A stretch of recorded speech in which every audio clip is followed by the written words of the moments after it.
होळी या दर्याचं राज, मी माझी होळी घेऊन दर्यात मासेमारी करायला जातो. आमचा कोळी समाज या भारतातलो एक प्राचीन समाज असा.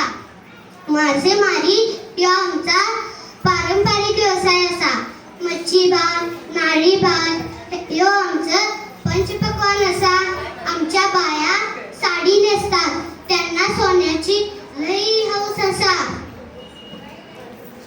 आम्ही पुरुष मंडळी कमरेला सुरका, हातात रुमाल, टी शर्ट, जॅकेट आणि डोक्याला टोपडा घालतो. एकविरा आई ही आमची देवता असे. आईचं देऊळ लोणावळ्यात असा. नारळी पौर्णिमा ह्यो आमचं महत्वाचा सण असा. या दिवशी आम्ही समुद्रास नारळ देता, समुद्राची पूजा करता आणि प्रार्थना